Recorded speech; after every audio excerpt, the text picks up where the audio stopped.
Welcome to AP World History Modern. This is topic 6.4, Global Economic Developments.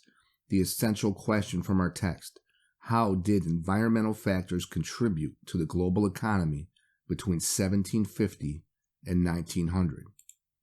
The big picture for topic 6.4. Number 1, economics was among the most influential of the several motives driving imperialism. Number 2, Britain industrialized rapidly during the 1700s and 1800s.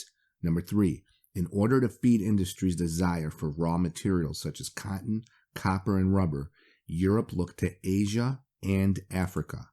Number 4, American agriculture looked to South America for fertilizer.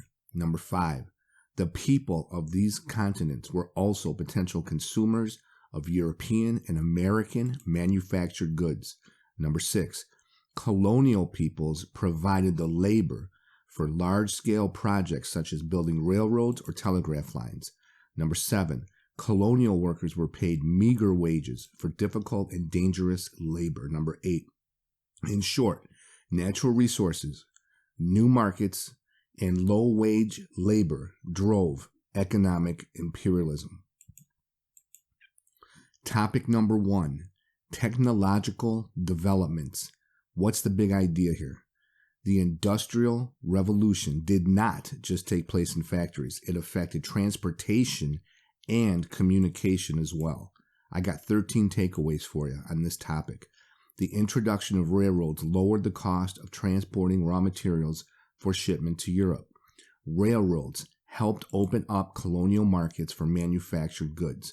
Europeans often pointed to their railroad projects as evidence that imperialism helped the peoples of Asia and Africa. However, providing new transportation technology to the colonies primarily served the interest of the colonizers. In India, the British built a complex railway network that stretched from the interior to the coast in order to ship raw materials out of the country easily. The overwhelming majority of railway workers in Africa were natives who were paid much lower wages than their European counterparts. Railroad technology was a means of extracting as many resources as possible from subject lands while paying colonial laborers as little as possible.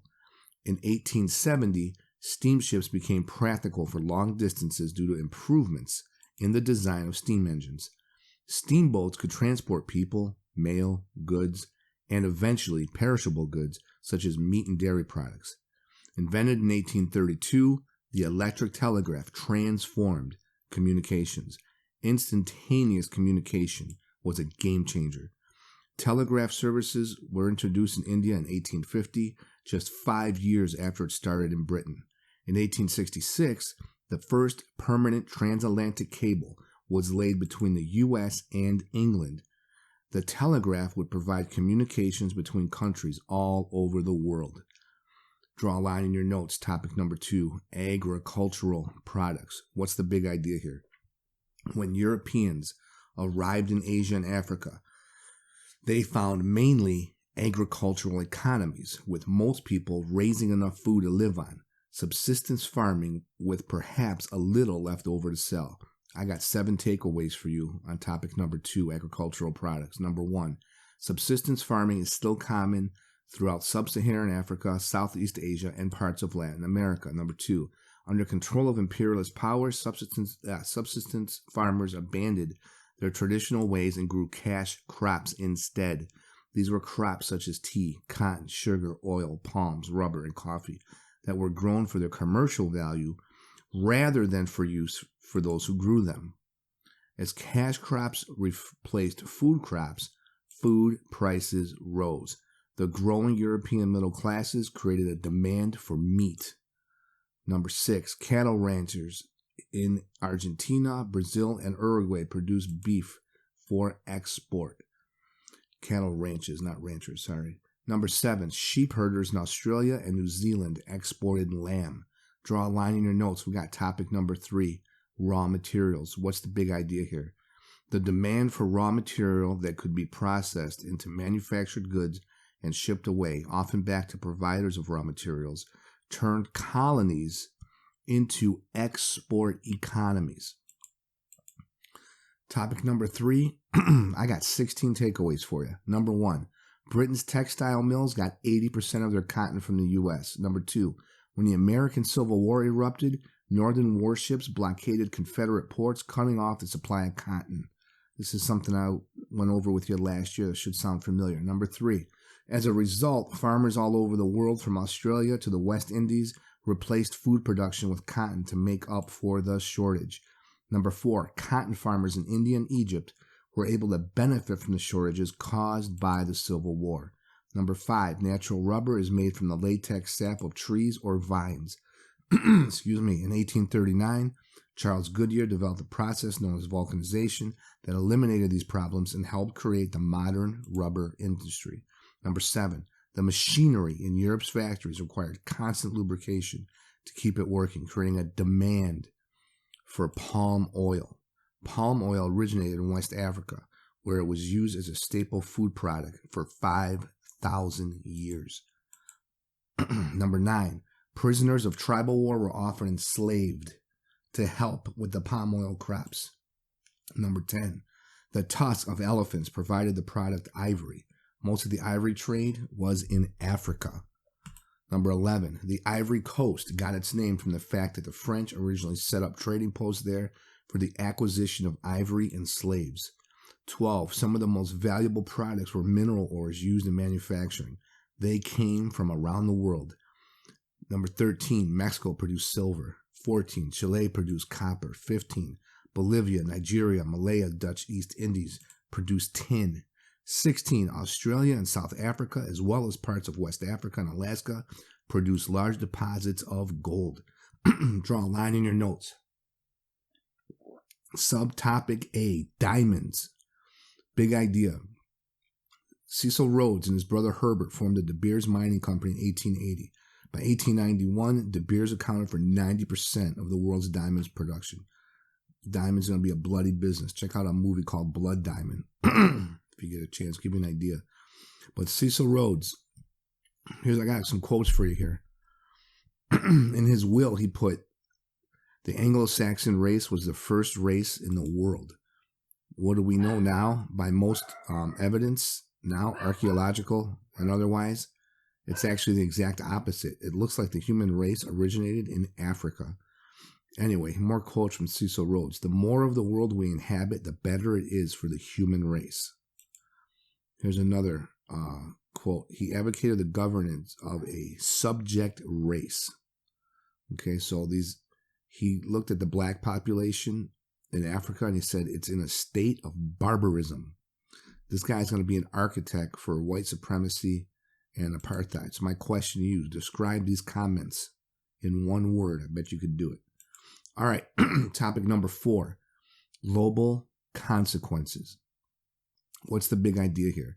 Industrialization was accompanied by the need to find raw materials that could be turned into finished products to be sold globally, often bought with the profits from raw materials.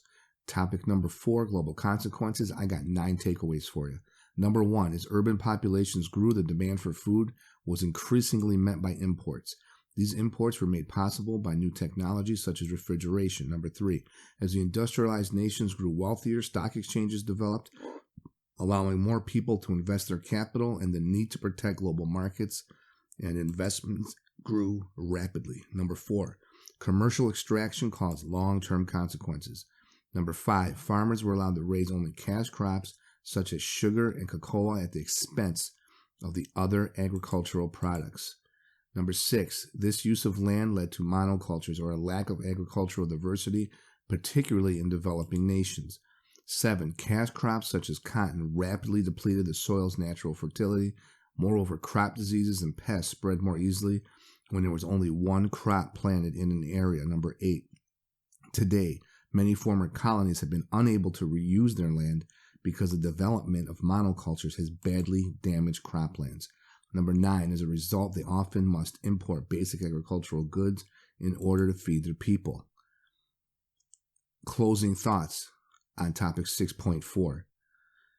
Imperialism, it defined a pecking order throughout the world. The haves and the have-nots are going to be clearly identified. And this is why I want you to think about our lecture when I talked about Ayn Rand's book, Atlas Shrugged, in Fountainhead. We watched some video on Ayn Rand and her take on capitalism and communism. Then we talked about John Lee Anderson's biography on Ernesto Che Guevara. And we saw some video on his take on communism and capitalism. I can't think of two books that are so opposite and two people that had such opposite opinions and ideas on these isms. Your job is to have an informed opinion rather than just an opinion. The reason I talked about Che and Ayn Rand, it's not to, persuade you either way. It's to get you to think. Whether you like or hate an ism, you got to know what it is, right?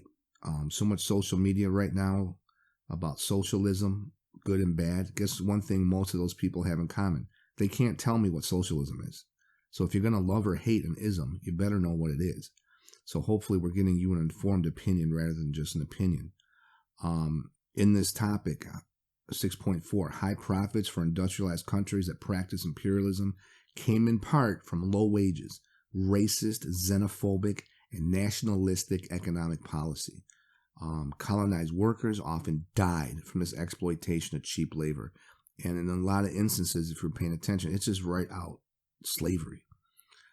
Due to cash crops and monocultures, some countries had to pay for imported basic agricultural goods to feed their people. Ironically, they were paying for imported goods they used to grow themselves. What does that mean?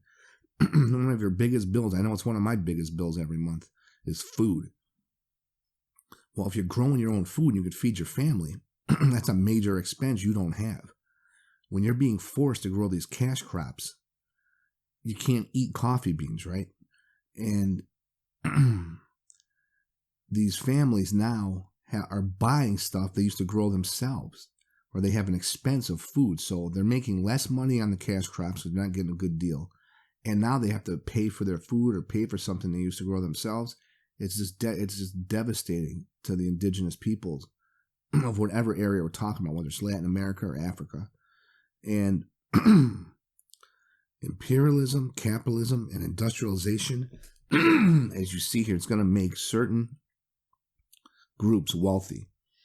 Others are going to become middle class, while others are going to have their lives and their cultures and their countries destroyed. Some people are slaves. They're literally slaves, and they're going to be worked to death. They're going to be treated inhumanely. So the big questions here is capitalism good or bad? Is imperialism good or bad? Is socialism good or bad? Is communism good or bad? Is there a perfect ism? Guess what all 5 of those questions have in common? They're all bad questions because these are complex ideas. This is a big thing to try to understand. What perspective? If I'm a British textile importer and exporter from Great Britain, I'm probably making mad bank. I'm loving capitalism. I'm loving imperialism. I'm making a ton of money. If I got a decent job in Europe and I'm getting paid a decent wage, I might become lower class to middle class or working class. I might be moving up the ladder, so I might like that. Man, if I'm in a diamond mine in Africa, my life sucks, right? So all these isms, all I'm asking you to do is understand, how do you get an Ayn Rand, right? Because we're laying down the groundwork where we're going to get Ayn Rands of the world, and we're going to get Che Guevara's of the world. And Che Guevara and Ayn Rand, if they would have sat down and had a cup of coffee, it would have been a very quick cup of coffee. They would have hated each other. But why? Why did they have such different opinions? I'm not asking you to agree or disagree with either one of them, but understand why their opinions were so different. I think topic 6.4 can help you on that journey. All right, I'll see you in the next one.